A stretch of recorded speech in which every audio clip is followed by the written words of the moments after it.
Do we think we are optimistic or too optimistic as filmmakers? I think it depends on the filmmaker. I would say on the average,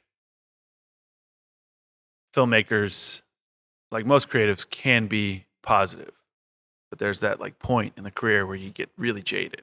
And then everyone after that point is really jaded, right? Right. So I think if you're catching that more optimistic introductory side, Yeah. then yeah, it's optimistic. So it's like you're optimistic in the beginning. Yeah, Life beats you down. that's right. But what I was thinking was that, and this is something that happens to me a lot. Yeah. I will start a project, like even this podcast today, right? Right. Like we said, we're gonna start filming at 10. Right. I don't know what time it is, but it's definitely It's about 12:30. It's 12:30. So or no, 1:30. Or yeah, 12:30. Yeah. So basically, I think what I find with a lot of creative people is that we have this vision of how things are going to go. Yeah. And I think, like in psychology, right? We are really good at lying to ourselves. Right. And I always try to be cognizant of, am I lying to myself? Am I bullshitting myself here? Right. And I think sometimes when we go into these projects, whether it's a short film or a podcast or anything like that, we tend to, tell us, it's not going to be that long. It's just going to be a little thing. And before you know it, there's 5 cameras, lighting, there's a crew here. You know what I mean? Like, do you find yourself getting to that? Well, so I feel like creativity is intrinsically tied to imagination. Yeah. Right. So we're imagining something that doesn't exist. So, under under those conditions, you do have sort of the perfect makings of being optimistic or just being like unrealistic, right? Because again, you're creating something that doesn't exist. It's not real. By definition, you're not realistic. Right. Because you're creating something that's exactly. not real, So right? it does seem like, again, intrinsically entwined.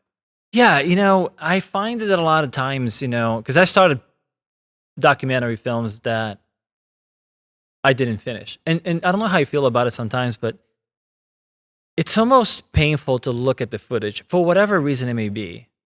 Like I feel some type of pain, either because, most people, like they'll look at a picture, right? Or they'll look at, I don't know, a video that they took of their ex-girlfriend or whatever. And when you viewing that, you're kind of remembering everything. Everything is coming up because of those images. Right.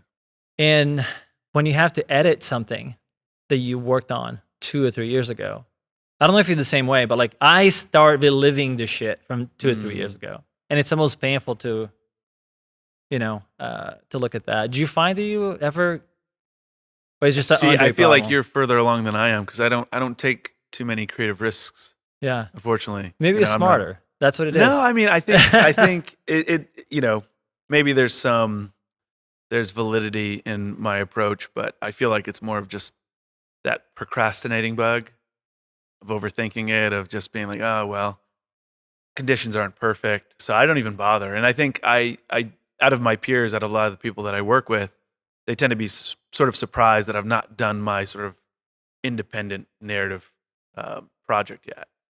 I'm not done either a short film or really anything. I've just always kind of made an excuse. Now's not a good time.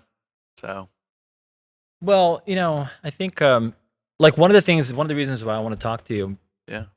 Well, there's a few reasons, but I felt that like we kind of connected in a way because I think you're a very intelligent guy. Thank you. And I think that because of that, you may be suffering from the same problems. I'm not trying to call myself intelligent, but no, we kind of have the same problems, like which is the overthinking and the procrastinating. And it's weird because it wears ugly head in a different way. I think for me, it was more like I will take the risk, right? But then sometimes on the business side, I would let things slide a little bit. And that would be the things that like, well, I don't want to worry about that now. I want to worry about this amazing story that I want to tell. I got this amazing location. I want to push until it breaks. It almost seems like it's the other side of the same coin, right? Well, and that's what's funny. As you were talking, I was thinking about I'm the flip. You're the flip, yeah. I'm like, I pour a lot of my focus and attention and intensity even sometimes creativity into the business. And again, kind of what I'm doing is a hybrid of sorts. And I think, one thing that I grew up with was my dad was in the medical field. My mom was a portrait artist.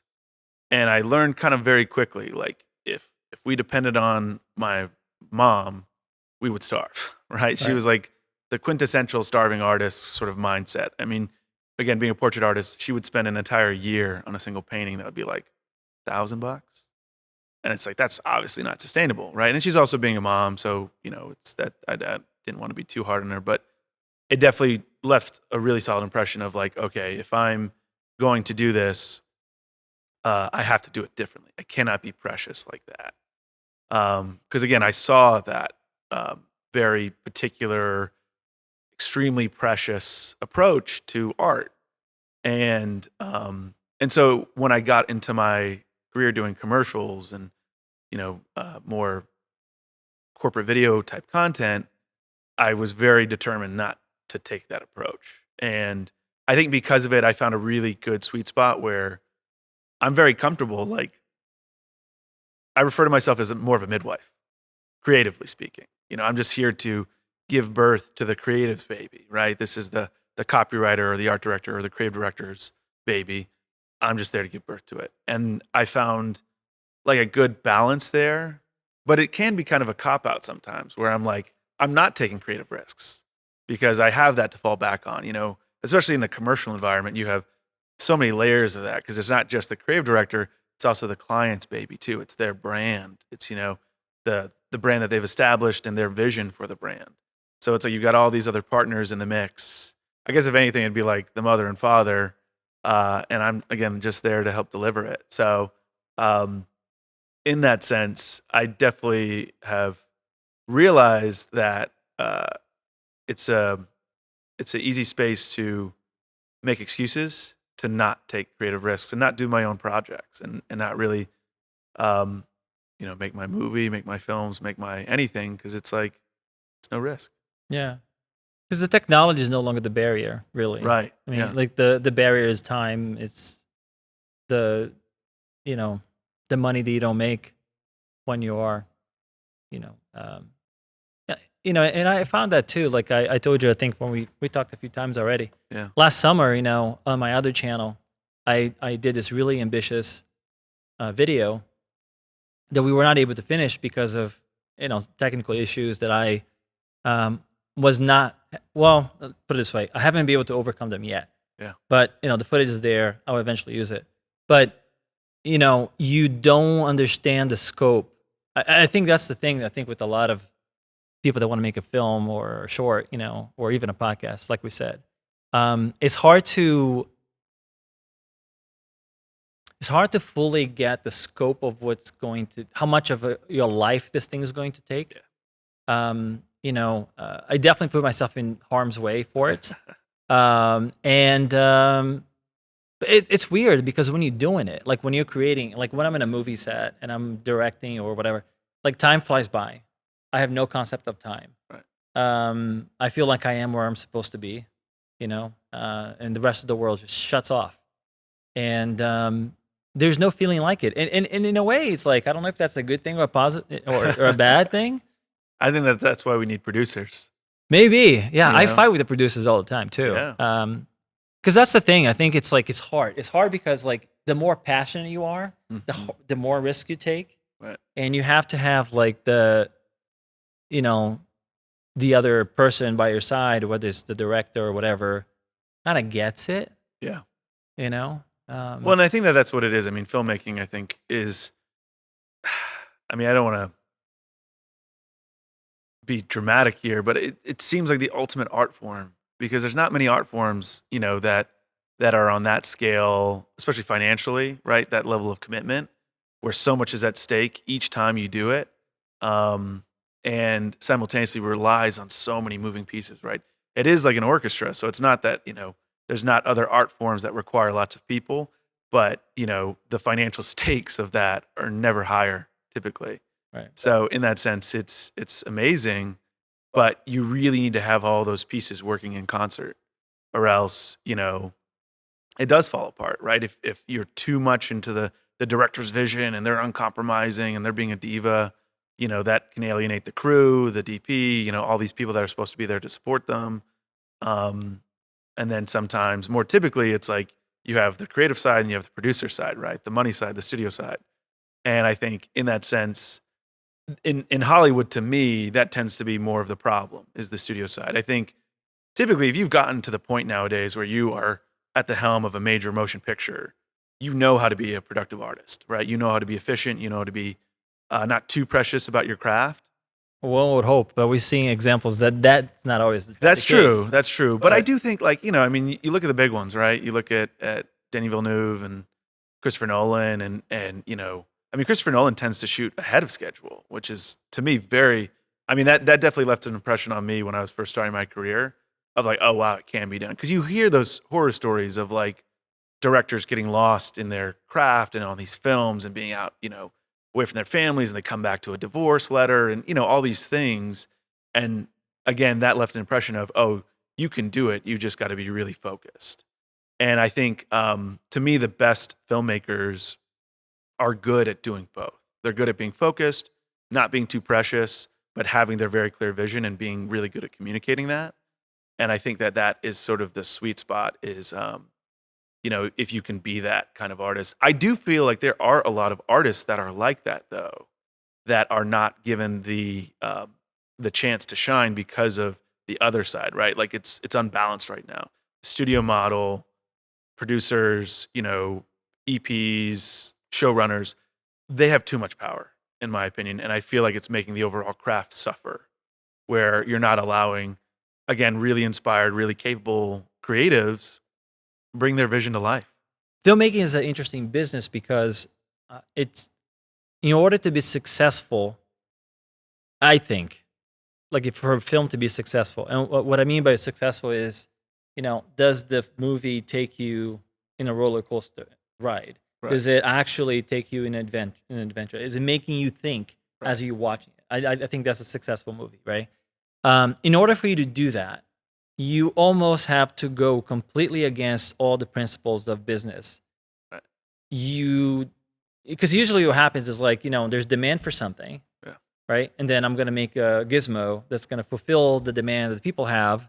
Yeah. And so I don't have to market very hard because, people need water. So if I made water, if I made something like that, then it'd be easy. But the thing with film, I think what makes film special is that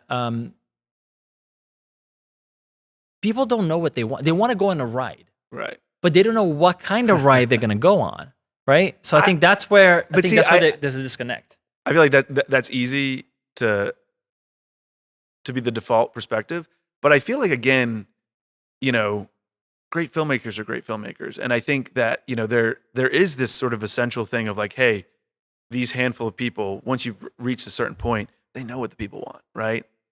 It's almost like on an instinctual level. And I think we talked about this, but like how instincts can oftentimes be wrong.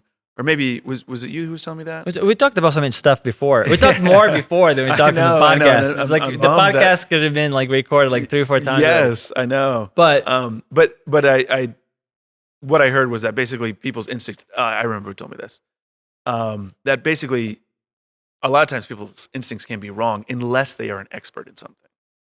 And I think that that's a really interesting thought, because I think it's easy to look at certain people and be like, oh, wow, they've succeeded so much.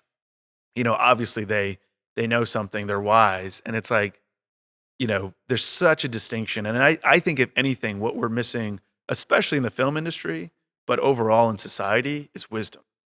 It's not about knowledge. Again, we're in the age of data, so it could never be about a lack of knowledge. It's about a lack of wisdom, that taking this data and, because that's what history is, right? History is an expression of human nature over time.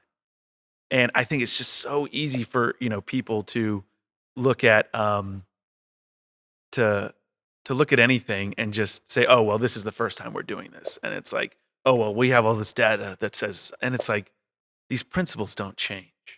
As long as you're dealing with people, these principles don't change. And that, to me, to bring this back to where I was kind of starting with, of like, trust the process almost, right? Let the experts do what they know.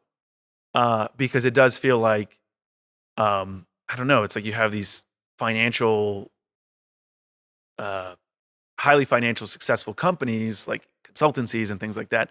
They're coming into Hollywood and they're dictating, how the business should run, all this stuff. And so you're missing the core of the business. You should be trusting your experts who know the business, know the game, know how it works. I think it's just a perfect storm, honestly, at least in this industry, where you're having, all this data driven, um, whatever you want to call it, results driven entertainment model, or I'm saying that wrong, but basically it's like they're taking that kind of model that has worked in other sectors Right. that allowed it to be predictable and bringing it in, and you mix that with the way streaming has made the whole industry a bit more technologically, motivated.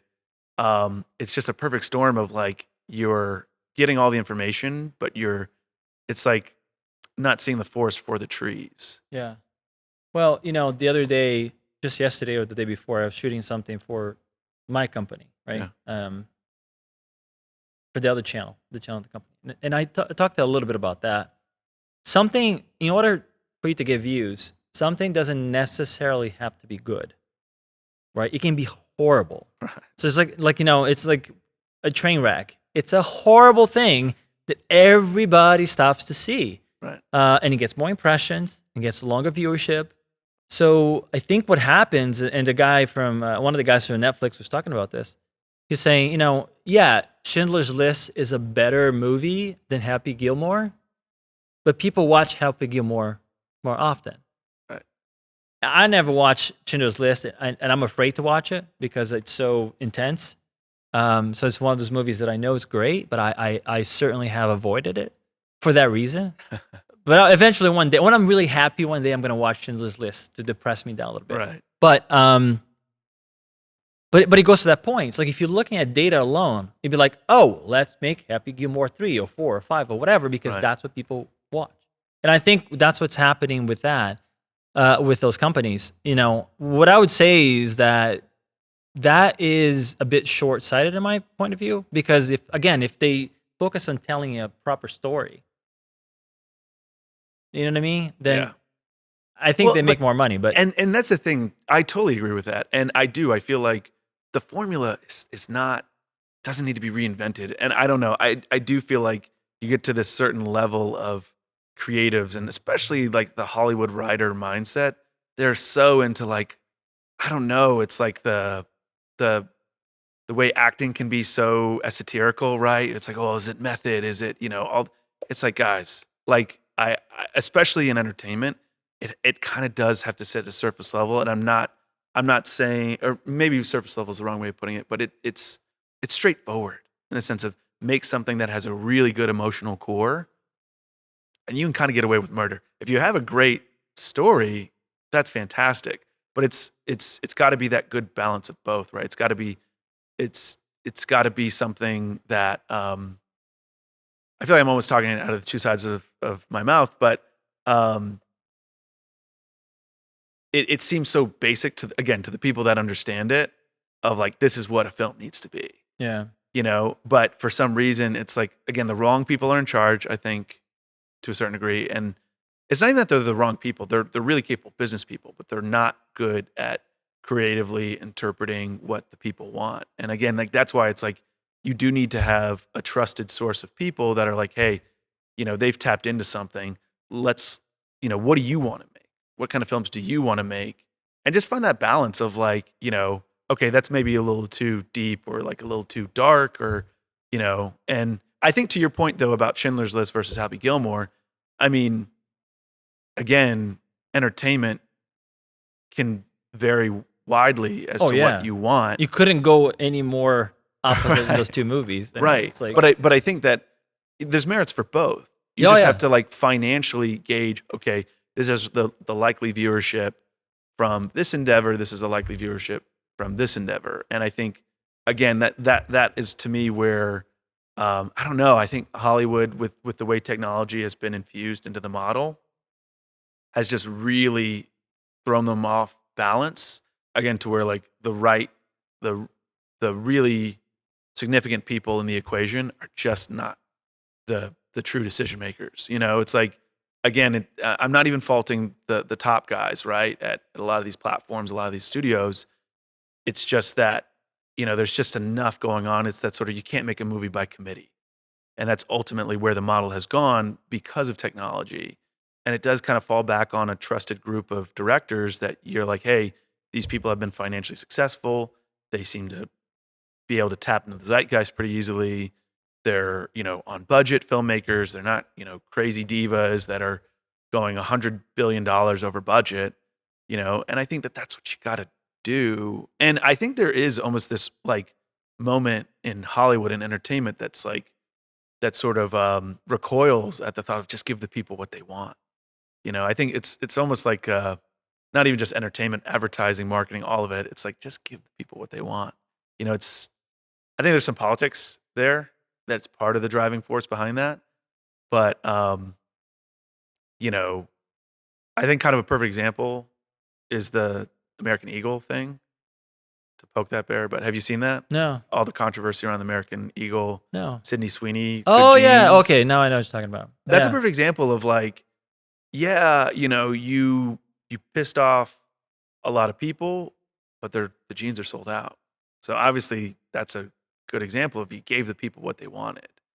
And I think brands and especially studios, you, again, from a fiduciary responsibility that you have to your audiences and to your whatever, all the stakeholders, you got to do that, because at the end of the day, that's what made most of these studios and brands and businesses successful, is they just tapped into something that there was a demand for. And I think if anything, that's the problem right now, is there is such a recoiling of that, culturally speaking, that made its way to the business and entertainment world. But I think it's sort of a resetting of that. Because again, I'm not talking politics here, but I am saying that I think in some ways, a lot of these brands and studios got political in a way. And it's a simple formula. Just go back to kind of giving the people what they want. And I mean, even Marvel's a good example of like, I think what Marvel's done and is doing with bringing back Robert Downey Jr., like, so brilliant, because that's what the people wanted. People loved Robert Downey Jr. They loved that charm. They loved everything that he was building in that franchise. And you see very clearly, very distinctly when that ended, how, the whole brand sort of fell off, and how very quickly you bring him back on and the whole brand just totally gets reinvigorated. Yeah. So I'm older than you. And growing up, I was a big G.I. Joe fan, big Transformers fan. And I think it was 1984. Yeah, 1984. Hasbro had the brilliant idea to kill the entire cast of Transformers in a brutal, horrible way. Have you seen this? No. The Transformers 84 movie? The kids basically grew up with. They killed them off horribly. Oof. In In a cartoon? a cartoon. Because they're all robots. They're like, yeah, who cares? But we'll just kill them. But like, it was traumatic. And they kill Optimus Prime for the first time. And kids were pissed. Parents were pissed. And the reason why they did it is they said, okay, well, we're going to phase off the old toys. Because basically the whole thing with Transformers and G.I. Joe was brilliant. It's brilliant marketing. I will give them that. That was phenomenal marketing on their part. They created a cartoon that was actually made by Marvel Studios at the time. Marvel did a phenomenal job with it. But then they were like, oh, this is too expensive. Let's make it cheaper. So they kill off the toys, right? So to get new toys into the shelf, so new characters. And the kids hated it because they were attached. The point, I say this to say that, the thing that made the show so special is that the storytelling at the time for that audience, which are children, was so well done that it became part of the, those were our friends that we after school you come and you watch Transformers, you watch G.I. Joe. I wanted to grow up to be G.I. Joe. You know what I mean? I almost joined the army because I wanted to be G.I. Joe. But the point is like, when the accountants got there, they're like, this is too expensive. Why are you guys spending all these millions of dollars making a cartoon?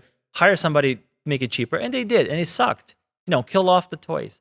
So it's like when the business that's where it's so complicated what we do is like once it becomes so penny pinching kind of mentality, that's what destroys the narrative. Once the narrative dies, Yeah. my friends, everything dies because everything is story. Well, it's the creativity dies. Of course. And I think that's I've always found that a really interesting thing because again, the lens that I always framed everything through was either you're being creative and you're a starving artist, or you're doing something that maybe you don't love the same way, Right. but it pays the bills. And I think as I've gotten into my career, I've seen it done both ways. Yeah. No, I think that again, as I've gotten older, I've seen the potential. Like it does work. It absolutely does work. I mean, essentially what you're saying is, anytime a creative business is successful, it just, the true business people come in and they fix it by destroying it. And it's like, Right. that doesn't make sense. Because that model worked. I mean, that model worked Right. incredibly well, right? Like they were like number one toy sales in the world with those two brands. And the entire reason why that it worked. And that's the thing. Is like I think also people don't understand why something is working. Right. Right. So they try to improve it or whatever, fix it, like you said, and they destroy it. Because I go back to it, like it was the narrative, it was the story, it was the characters, it was like all the storytelling stuff. Yeah. And that made him a lot of money. So it can be done. Now, do we have the budget of a toy manufacturer to create a cartoon and wait on that for like a year so kids fall in love with it and then you can sell merchandise? Probably we don't. But that model does work. And I think to me, what more of what you're saying in a lot of ways is that, like, again,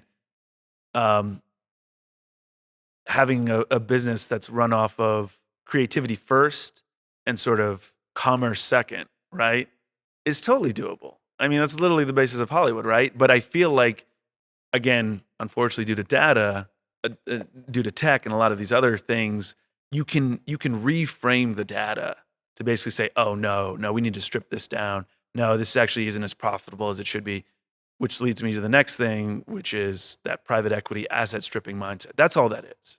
You just come in and we're gonna bring costs down and jack prices up, and for a couple quarters we're gonna look amazing. And that's just not a sustainable model. And this is what I think will perfectly lead into AI. Yeah. It's the same kind of mindset, although it's much broader. And I think that that's the interesting thing that a lot of people don't see. It's funny how AI has sort of really gotten a lot of attention in the creative world about how it's disrupting the creative world, videography especially, and film. And it's like, man, if you can disrupt that world, all these people that work in Excel spreadsheet, they're cooked. They're screwed. And which is like the vast majority of service industries out there. Most people just work on a computer and they analyze some data and they punch numbers in. And, maybe you got some interpersonal relationships through sales, but outside of that, I mean, most stuff can basically be done by AI very, very soon. And I think that is the ultimate example of that private equity asset stripping mindset of just like, no, we can do it for cheaper. We can do it for less. But it's so short-sighted and it's so unsustainable. And I think that is such an interesting moment in time. Again, going back to the wisdom part, is it's like, guys, it's so obvious, but it's so interesting to see the business world right now, the way like AI stocks are driving the entire S&P and the entire, US stock market. It's like, it's so crazy. But again, that's just how that system is built right now. It's not built on good fundamentals. It's built off of a quick buck. It's built off of like, oh, well, as long as these general markets exist, the nuances of it don't matter. And it's like, of course they do. Again, this is just another expression of human nature on a very broad, on a very large, very massive financial scale. But it's so short-sighted to have that kind of mindset and approach all of human civilization like that. And that's exactly what's happening. And again, it's interesting the way that the first battlefield in a lot of ways is the art, is creativity.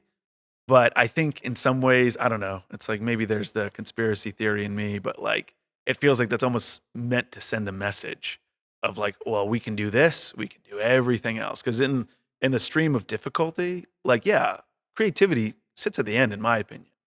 Yeah, maybe you have some advanced technological applications of it, but like creativity, if you can replace filmmakers, if you can replace artists, again, everyone else is cooked. No, I think you and I have different views on that, because I don't know if. Well, remember how we said that it doesn't have to be good; it just has to be watchable, Right. right? And again, I don't like that. Right. I'm not saying things I like. The position that I'm making is against myself in a way. But if, because even with clients, they're asking, "Oh, how are you going to integrate AI into the video production?" I said, "Well, we can use for like a little shot here that we don't have if we don't have the budget, whatever. There are things that we can start using, right? Are there jobs going away because of it? Yes, they are. And I think I was watching another YouTube channel. The guy's name I don't remember now, but he's a filmmaker, documentary filmmaker. He was talking about that. Is that if filmmaking is a pyramid, right? The base of the pyramid is getting destabilized first. So the people who are going to be, like maybe the set designers, some of these jobs that AI can kind of, like for example, what you do here, right? Like this is a volume. I know that we only have the logo today, but this is basically, and you can explain it better than I can, but it can be any set that you want it to be, right? But see, that's a good example. Though. You still require things like this. You still require all those foreground elements, and like that's a good example of like, no, you really do need all the set dressers, all those people. But you don't need them for the wall. You don't need them for that, but that's only half the world. And I think that is a lot of the world. It could be if it's like a spaceship or like a mountain or whatever. I mean, I guess what I'm saying is like, and it's great. Like for you and me, this technology could be really beneficial, right? Because I mean, you're offering the service here. People they can rent the space. They can produce things that would be prohibitive before, right? Like literally, we can make this be a spaceship. Yeah. And too bad the guy that does that is not here right now. But like this can be anything we want it to be. So those jobs are gone. Yeah. It means that we're not gonna fly to whatever we could potentially fly if you wanted this to be the European Riviera or whatever, right? We're not gonna fly there. We're not gonna book the hotels. We're not gonna rent the cars. We're not gonna do any of this stuff. Right. We're just gonna come here and pay for this. So in a way, that's already taking those jobs away. And that part, I would say yes, but that's how technology always is. Right. What I think is dangerous is that I'm less concerned about our stuff. I'm more concerned about a greater destabilization of the economy to the point where nobody can afford to go to the movies. Right. And they can't afford to pay for YouTube subscriptions or buy things. Mm-hmm. That's going to affect us. Well, that's what I'm saying. It's like, again, like that is the danger of AI because it's like, again, we're getting all this attention of the way, but it's like no one's even talking about all these job layoffs at these huge companies. Right. They're coders. Right. Coders are already cooked. They're getting fired. I was not aware of that. My friend who's a coder, I was like complaining to him about the film industry.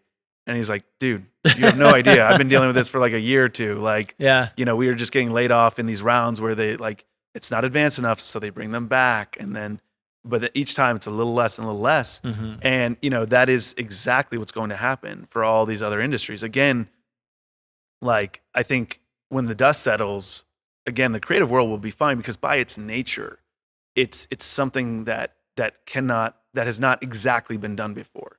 And so much of what AI is, it's sort of a blender, right? It sort of copies what people do and it aggregates it and it spits out a version of it. And it will always feel in one way or another like AI because it's built off that model. Creativity is about, we're not shooting on what we were shooting on 10, 15 years ago, 30 years ago. Like that art form, as an art form, it's always advancing. What's the new look? I mean, even the commercial world, probe lenses were a new technology and now you see them everywhere. It's like, that's the nature of what we do. It's kind of being eye-catching. And so I think, again, the creative world, the film world will be fine. And I think just in general, people's palettes, so to speak, for what we do, they have that appetite. They don't want to eat the same thing. They want something new, on a pretty regular basis. So in that sense, again, that is okay. I am also worried about, can people even afford films in 5-10 years? Is it going to be one of those things where AI is so destabilizing that, like, for the broader economy, that everything sort of collapses? And that's where I think, again, maybe in our previous conversation we disagreed a little bit, where I just don't see a world where this isn't just a bubble and it doesn't just pop. When you have that unemployment rate, which is really high actually for Gen Zers, it's like 9% right now. No one's talking about that. But when that ticks up to 20% on the broader labor force, there's all these levers that are basically there to check that. I mean, the Fed, by and large, is there to check that. And, when everyone just sort of does the math on, like, well, where is this all coming from? Oh, it's AI, these massive industries, sectors. I mean, trucking, for instance. Trucking is the number one most common job, I believe, in the US. That's already happening. They're already trying to take that out. It's like, at what point does the entire system snap, right? Because I'm like, is it 10%? Is it 20%? Like, because at the end of the day, to your point about being good enough, that's all AI is. It's good enough. Yeah, again, it builds off of the aggregate, the average, and it just duplicates it. And so it's like that by its nature is what's going to be so dangerous for society, is because it can kind of replace most tasks, most jobs, but society's not oriented to that. Well, here's the thing, though. I think that we might be living in very interesting times. Yeah. Because the only thing I disagree with you is I don't know if it's a bubble. Again, I don't know. I'm not saying you're wrong. Yeah. I'm saying that I don't know. I'm not convinced either way, because if this thing can keep growing at the rate that it is growing, getting smarter at the rate that's getting smarter, and we can say, we can sit here and say all these guys who are saying the shit on YouTube and on TV, they're all full of crap. They just want to pump up their stocks and then they're gonna dump the shit. That could be true. That's what I'm saying. I'm not convinced. But if it is true that, because these two things could be true. It could be true that they are pumping the stock to use that money to invest even heavier on this technology. I think they believe it. I think that they like, at the end of the day, it just goes back to what I was saying this whole time. Wisdom. They're not seeing the forest for the trees. Everything that they're saying is true. I think that they believe that. I think that they're like, oh wow, this is just like the internet, the way it's going to boost productivity, all these things. It's all true. But it's also true that it's going to completely destabilize the economy. Yeah, well, that's what. So I was watching the Diary of a CEO, which is a big. Yeah. I don't know if you saw the episode. I'm trying to channel my inner him right now. Yeah, the way good, he, like, good. Sits there and listens. Well, it's it's a good person to channel. Yeah. But I was gonna say there was a guy there whose name again I don't remember, but he used to work for Google, and his prediction was that we're gonna have 15 years of dystopian lifestyle, and then it's gonna be great. But we're not going to adjust quick enough. So there will be massive unemployment. And he's predicting that in the next 2 years, this is going to happen. He actually predicted there's not going to be such a thing as a podcast. Let's hope he's wrong. Okay? But see, like that's a good example of someone that, to me, I'm like, and again, it's so nuanced, but it's like you've got a lot of knowledge, you're lacking wisdom. Yeah. Right? You're lacking the fundamental understanding that, like, yes, you know a lot about your field, but you don't know a lot about human nature, obviously. Because it's like, I mean, you tell that to most people in the US that, yeah, you're just going to go to UBI now and you're just going to sit there and... Yeah, I don't know how that's going to work. It's not. It's not. not. I mean, people are going to lose their minds. Well, like, so how much UBI are you going to get versus how much UBI am I going to get? Well, We're all going to get the same just money? the general concept. It doesn't make sense. This country is not... This is not a socialist country. Right. And the Western world is not, by and large, socialist. That is a socialist concept. That is a communist concept. That had never worked. What you're telling people, what you're saying is that, oh well, the whole Western world is just going to suddenly go communist because of technology. It's a techno communist state. Well, okay, that's why, to me, someone like that, as smart as he is, he doesn't see it. Yeah. Well, Can we go forward Yeah. 35 years into the future?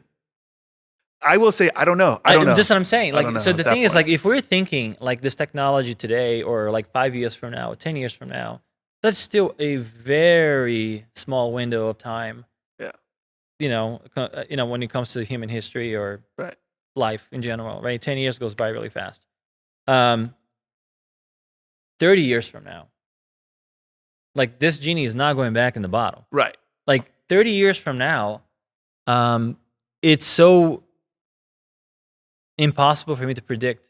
Like, I don't know what life is going to be at all. Well, and I think that part of what I think it is at the end of the day, to go back to the genie in the bottle thing, right, is that the earliest critics of AI were not saying, well, AI is intrinsically bad. They weren't saying, well, it's going to lead to Terminator. The actual early critics of AI, 10 years ago or so, were saying it's fine, but you can't just roll it out onto all of society.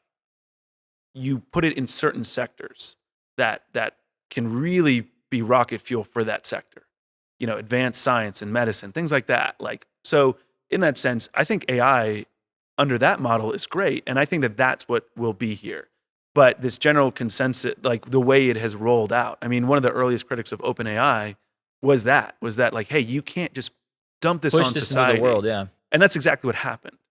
And I think that, if anything, that's the bubble I think that's going to pop. Nice. Well, and to that point too, is like, if you wanted to raise money for this technology, Right. you want to be as disruptive as possible. Right. Right? Because that's going to be the way to do it. Because if you want to, let's say they started to invest or implement AI into medical applications or military or, something like that, well, nobody's going to really know or care about it, right? But if you do, in a way, if you do it at, and you cue entertainment, which is something everybody watches, Right. That's going to have, in fact, that's pretty brilliant. If that's their game plan, I have to take my head off, because that's pretty good. But I think that that's the point, is like, even if that is their game plan, they went about it all wrong.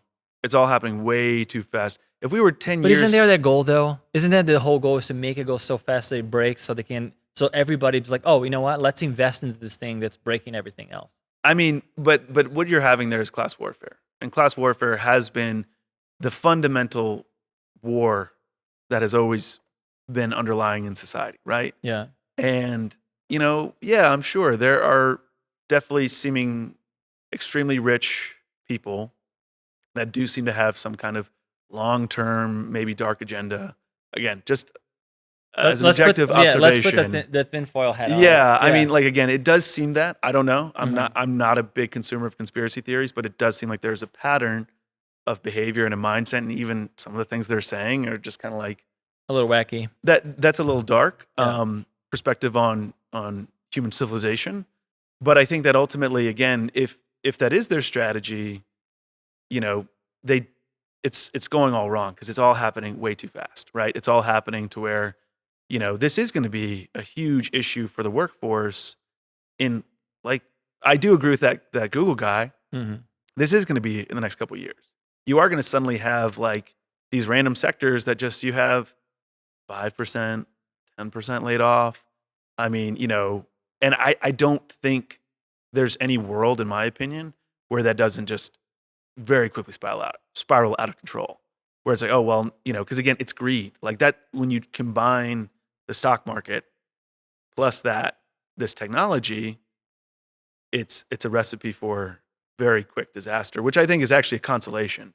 I think, if anything, there is going to be a short, really rough period where you do have a lot of people who are suddenly unemployed, and you will probably have riots in the streets. And again, a lot of powerful people have kind of like, planted their flag in the AI idea, that are going to have to eat those words, because it's like, even in the political world, it's like, dude, you just put 30% of the country out of work with this concept over the span of 24 months. Like, you think anyone's going to vote for you like that? Like, and I think that, like, a lot of these people that, there's different degrees of it. There's politics, there's high level finance. Like, you're going to have a lot of this come crashing down, because again, it's like, you can't take away people's jobs and try to shift us to this socialist, communist, techno society in less than 5 years Right, from yeah. where we are now. Right. If it happened in 50 years. Exactly. If it was slow,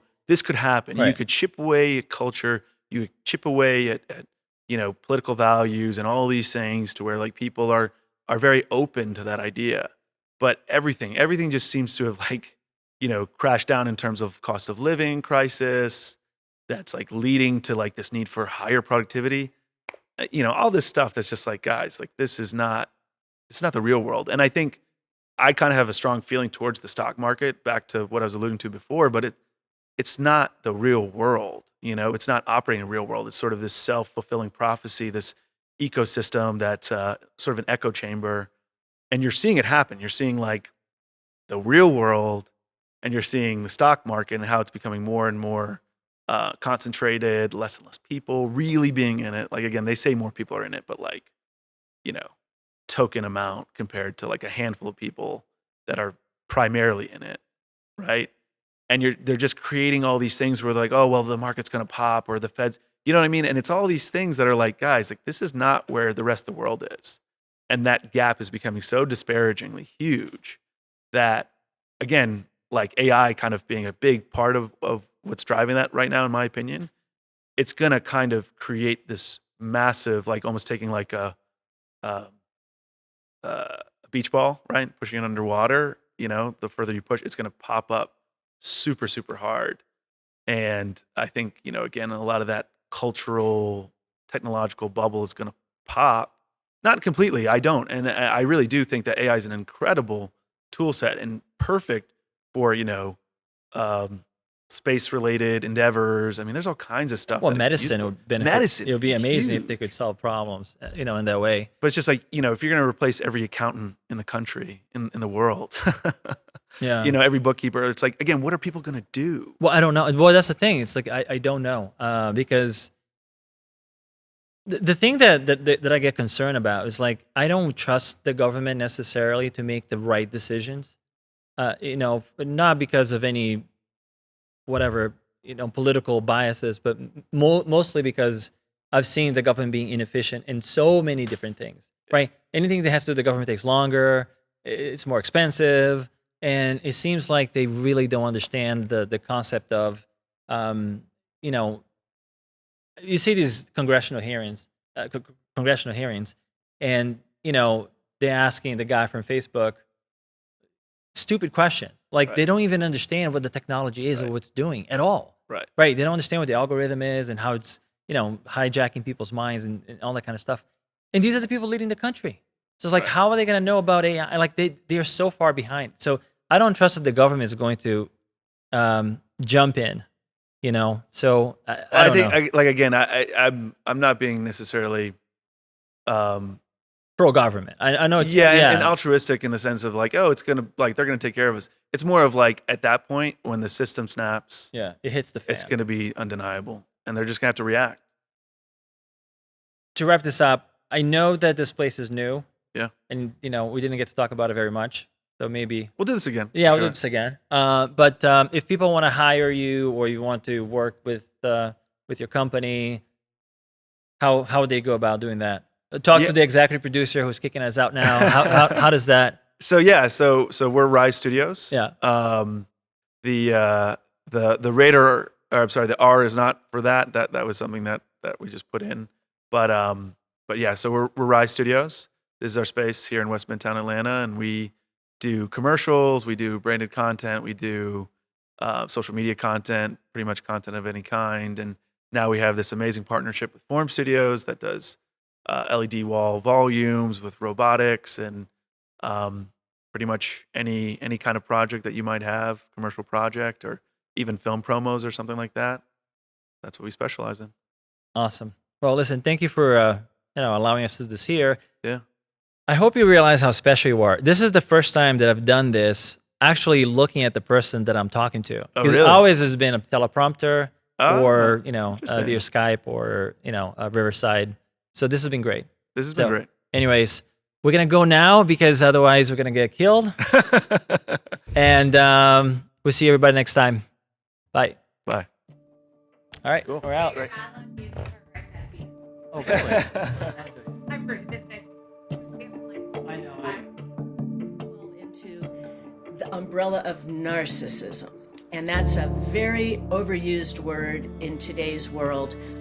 But there's a tendency for people with a low self-esteem. They're not securely attached. They've got something that they're not really feeling great about themselves. And as a response, they build their personality and they build their charisma and they build their magnetic force that they have with people.